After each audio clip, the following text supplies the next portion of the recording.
Hi guys, I'm Leanne Little and I'm Owl about stories. I read them, write them, watch them, anything with a story, I love it. I especially love sharing them with other people, and what better way is there than to start with the classics? They're classics for a reason, right? They're amazing stories and absolutely timeless. Don't forget to hit up all those fancy buttons like, subscribe, follow, share, whatever you need to do. But most importantly, don't be afraid to reach out. I would love to connect with you, so feel free to leave any comments as you'd like, or you can even follow me over on my Buy Me a Coffee page, leannelittle.com, to message directly. So let's continue on with The Count of Monte Cristo by Alexandre Dumas. Chapter 16. A Learned Italian. Seizing in his arms the friend so long and ardently desired, Dantes almost carried him towards the window in order to obtain a better view of his features by the aid of the imperfect light that struggled through the grating. He was a man of small stature, with hair blanched rather by suffering and sorrow than by age. He had a deep-set and penetrating eye, almost buried beneath the thick gray eyebrow, and a long, and still black, beard reaching down to his breast.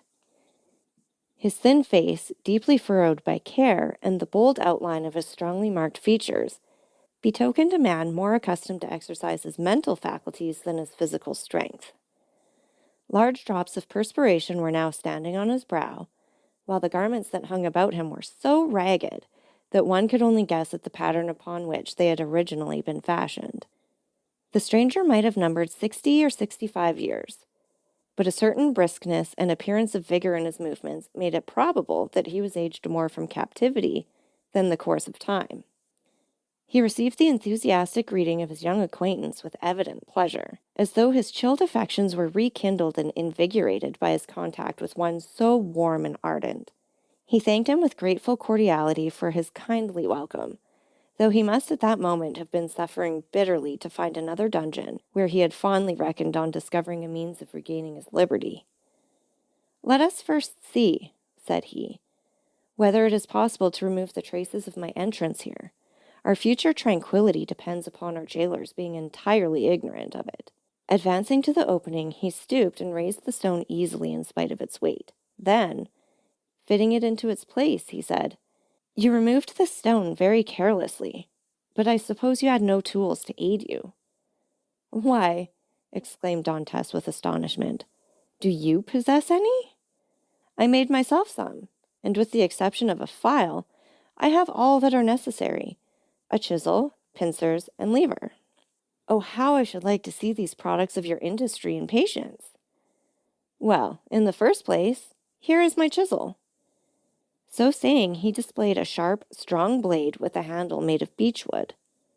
"And with what did you contrive to make that?" inquired Dantes. "With one of the clamps of my bedstead. And this very tool has sufficed me to hollow out the road by which I came hither, a distance of about 50 feet. 50 feet! Responded Dantes, almost terrified. "Do not speak so loud, young man. Don't speak so loud. It frequently occurs in a state prison like this that persons are stationed outside the doors of the cells purposely to overhear the conversation of the prisoners.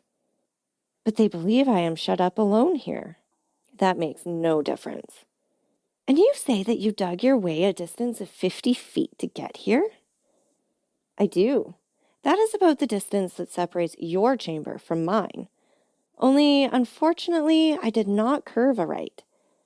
For want of the necessary geometrical instruments to calculate my scale of proportion, instead of taking an ellipsis of 40 feet, I made it 50. I expected, as I told you, to reach the outer wall, pierce through it, and throw myself into the sea. I have, however, kept along the corridor on which your chamber opens, instead of going beneath it. My labor is all in vain, for I find that the corridor looks into a courtyard filled with soldiers." "That's true," said Dantes, "but the corridor you speak of only bounds one side of my cell. There are 3 others. Do you know anything of their situation?" "This one is built against the solid rock, and it would take 10 experienced miners, duly furnished with the requisite tools, as many years to perforate it. This adjoins the lower part of the governor's apartments, and, were we to work our way through, We should only get into some lock-up cellars, where we must necessarily be recaptured. The fourth and last side of your cell faces on.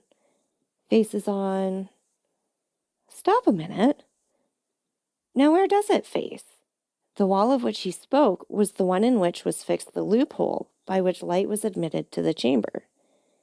This loophole, which gradually diminished in size as it approached the outside, to an opening through which a child could not have passed, was, for better security, furnished with 3 iron bars, so as to quiet all apprehensions even in the mind of the most suspicious jailer as to the possibility of a prisoner's escape. As the stranger asked the question, he dragged the table beneath the window. "Climb up," he said to Dantes. The young man obeyed, mounted on the table, and, divining the wishes of his companion, placed his back securely against the wall and held out both hands.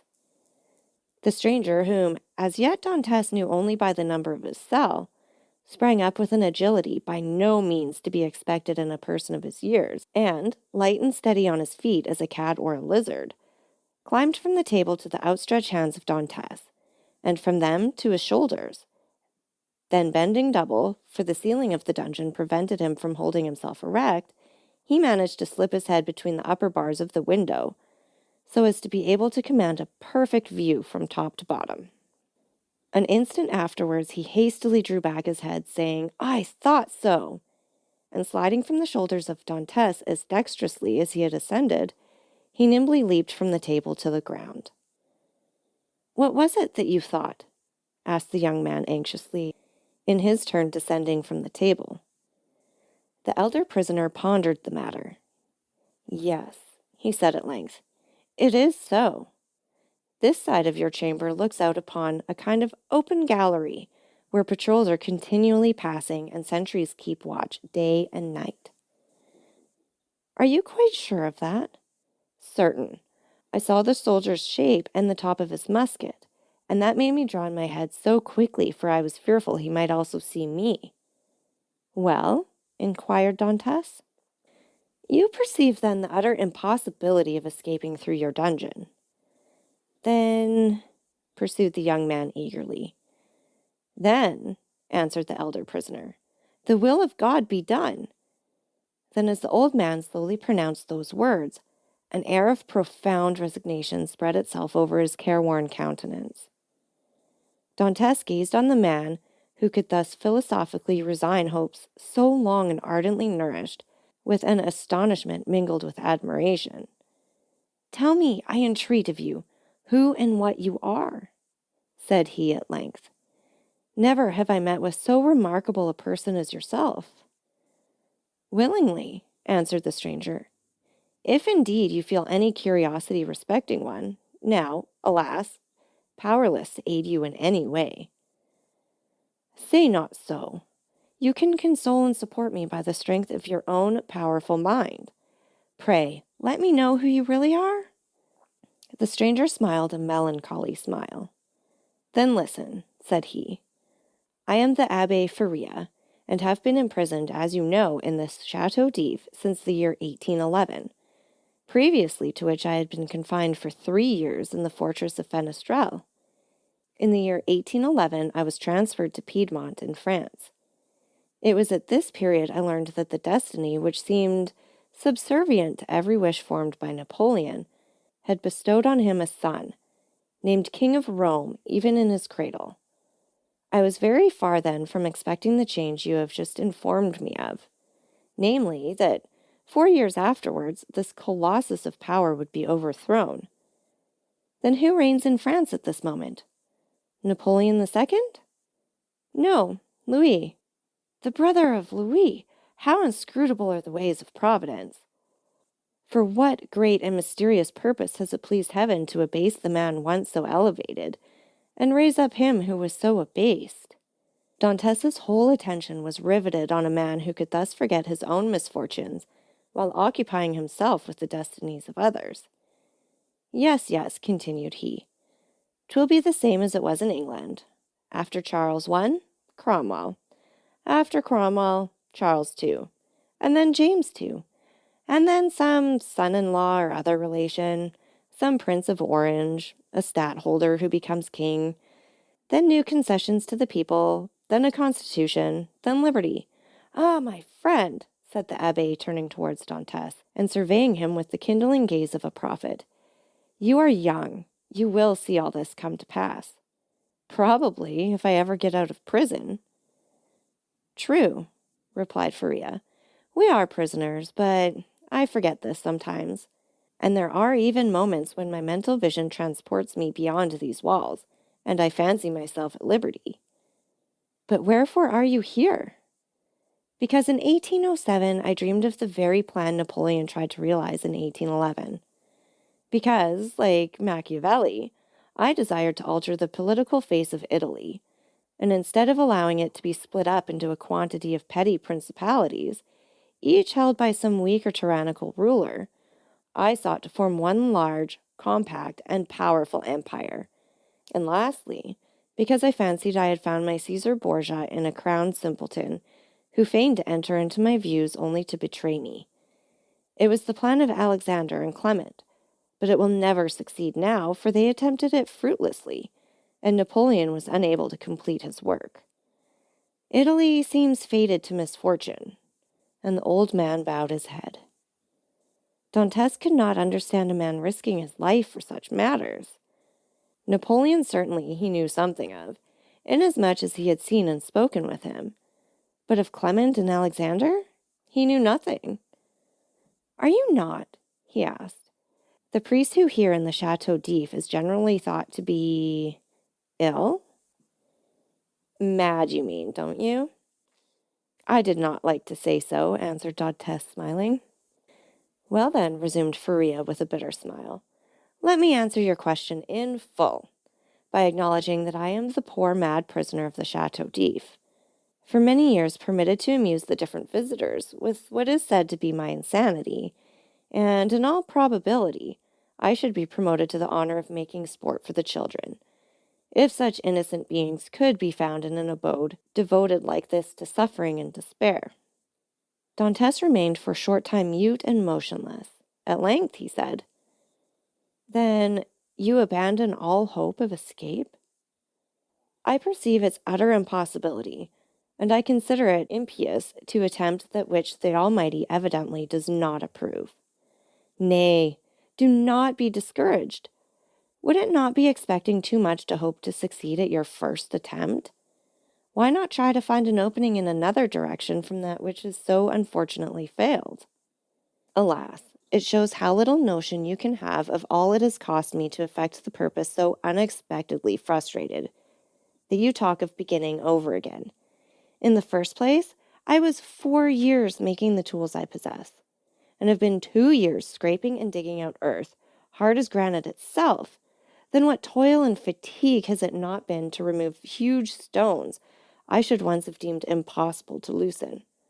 Whole days have I passed in these titanic efforts, considering my labor well repaid if, by night time, I had contrived to carry away a square inch of this hard-bound cement, changed by ages into a substance unyielding as the stones themselves. Then to conceal the mass of earth and rubbish I dug up, I was compelled to break through a staircase and throw the fruits of my labor into the hollow part of it. But the well is now so completely choked up that I scarcely think it would be possible to add another handful of dust without leading to discovery. Consider also that I fully believed I had accomplished the end and aim of my undertaking, for which I had so exactly husbanded my strength as to make it just hold out to the termination of my enterprise. And now, at the moment when I reckoned upon success, my hopes are forever dashed from me. No, I repeat again, that nothing shall induce me to renew attempts evidently at variance with the Almighty's pleasure. Dantes held down his head, that the other might not see how joy at the thought of having a companion outweighed the sympathy he felt for the failure of the abbe's plans. The abbe sank upon Edmond's bed, while Edmond himself remained standing. Escape had never once occurred to him. There are indeed some things which appear so impossible that the mind does not dwell on them for an instant. To undermine the ground for 50 feet, to devote 3 years to a labor which, if successful, would conduct you to a precipice overhanging the sea, to plunge into the waves from the height of 50, 60, perhaps 100 feet, at the risk of being dashed to pieces against the rocks. Should you have been fortunate enough to escape the fire of the sentinels, and even, supposing all these perils passed, then to have to swim for your life at a distance of at least 3 miles ere you could reach the shore, were difficulties so startling and formidable that Dantes had never even dreamed of such a scheme, resigning himself rather to death. But the sight of an old man clinging to life with so desperate a courage gave a fresh turn to his ideas, and inspired him with new courage. Another, older and less strong than he, had attempted what he had not had sufficient resolution to undertake, and had failed only because of an error in calculation. This same person, with almost incredible patience and perseverance, had contrived to provide himself with tools requisite for so unparalleled an attempt. Another had done all this. Why, then, was it impossible to Dantes? Faria had dug his way through 50 feet. Dantes would dig 100. Faria, at the age of 50, had devoted 3 years to the task. He, who was but half as old, would sacrifice 6.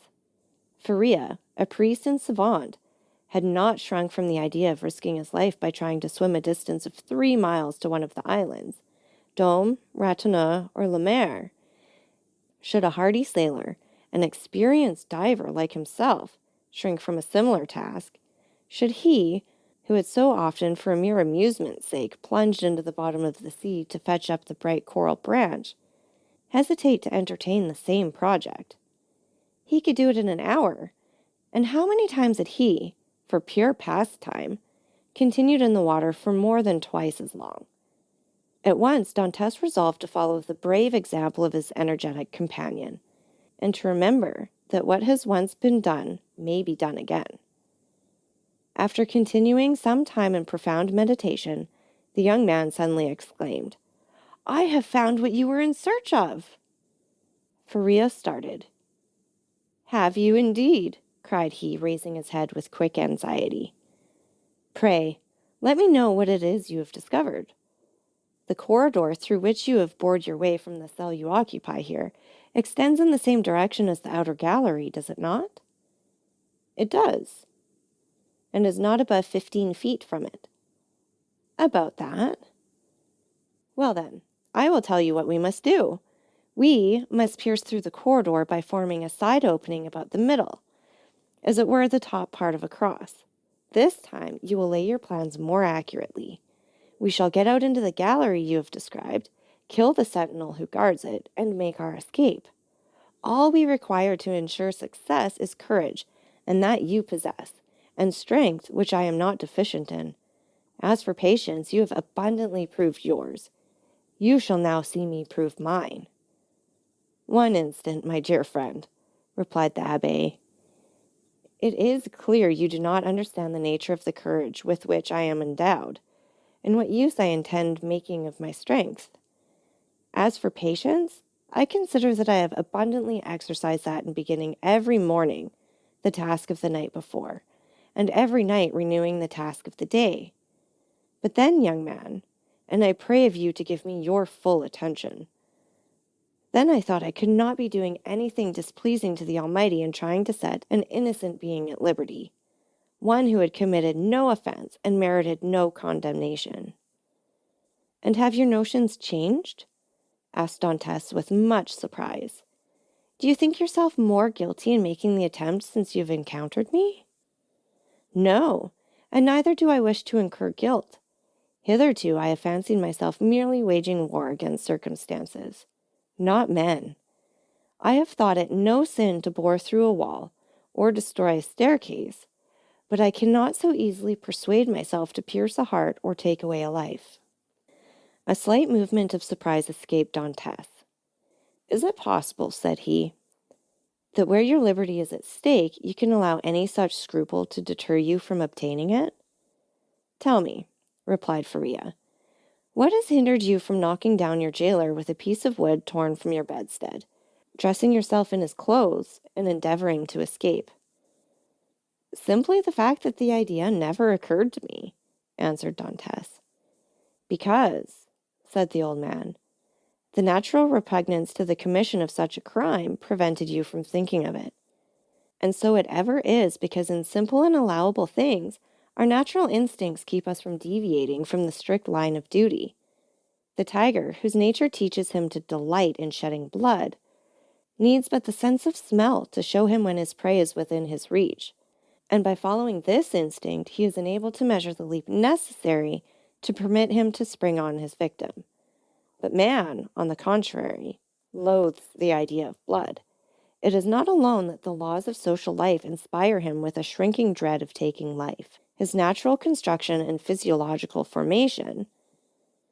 Dantes was confused and silent at this explanation of the thoughts which had unconsciously been working in his mind, or rather soul, for there are two distinct sorts of ideas, those that proceed from the head and those that emanate from the heart.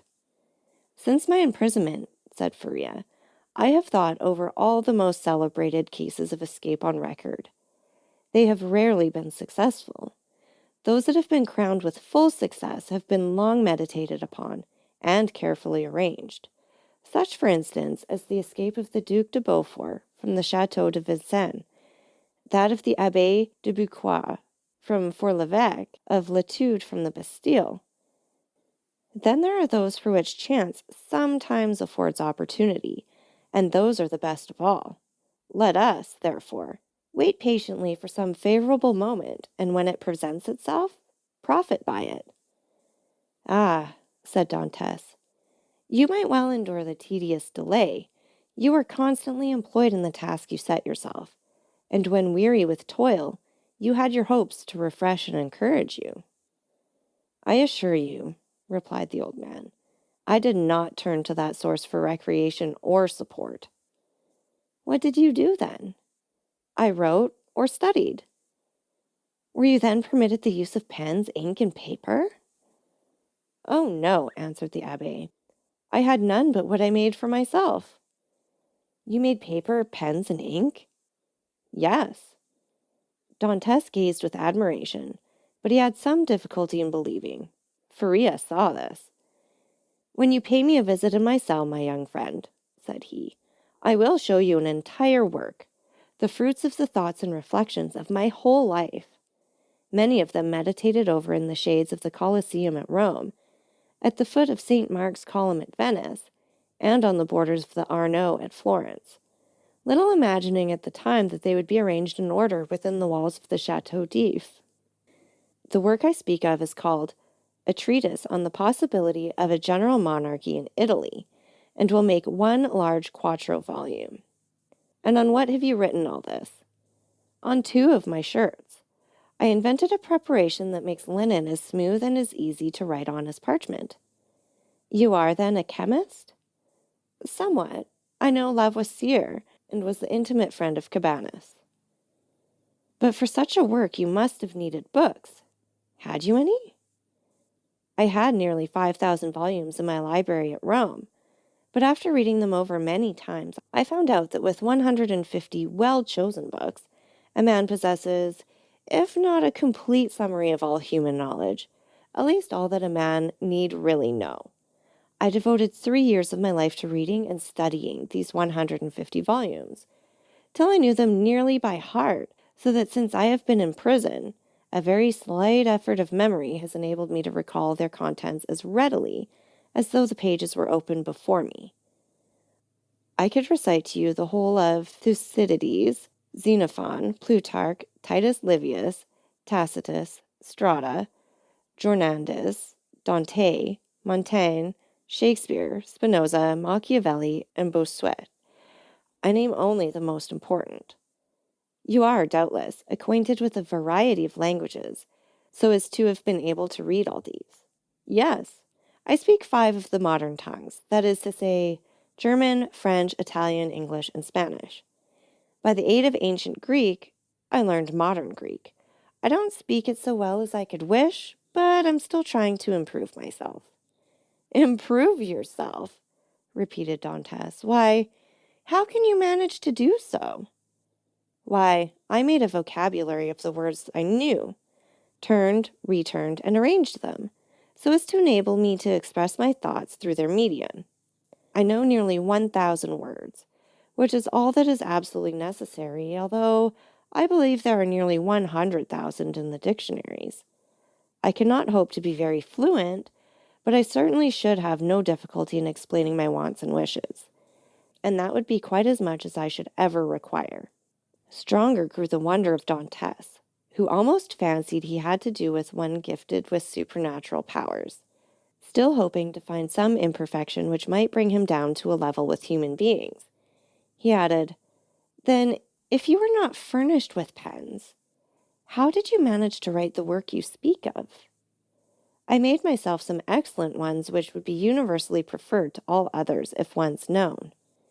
You are aware what huge whitings are served to us on mager days.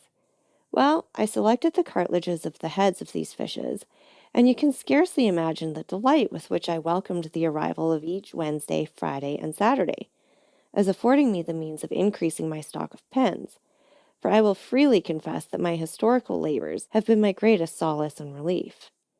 While retracing the past, I forget the present, and traversing at will the path of history, I cease to remember that I am myself a prisoner." "But the ink," said Dantes. "Of what did you make your ink?" "There was formerly a fireplace in my dungeon," replied Faria, "but it was closed up long ere I became an occupant of this prison. Still, it must have been many years in use, for it was thickly covered with a coating of soot. This soot I dissolved in a portion of the wine brought to me every Sunday, and I assure you a better ink cannot be desired. For very important notes, for which closer attention is required, I pricked one of my fingers and wrote with my own blood." "And when?" asked Dantes. "May I see all this?" "Whenever you please," replied the abbé. "Oh, then let it be directly!" exclaimed the young man. "Follow me, then," said the abbé as he returned to the subterranean passage, in which he soon disappeared, followed by Dantes. And that's it for this chapter. Please take a minute to like, subscribe, and share. Don't forget that I love hearing from all of you, so please leave any comments you'd like, or you can follow me over on my Buy Me a Coffee page, leannelittle.com. That's LIANELITTLE.com. And thank you so much for listening. Remember, it's Owl About the Story. Have a great day.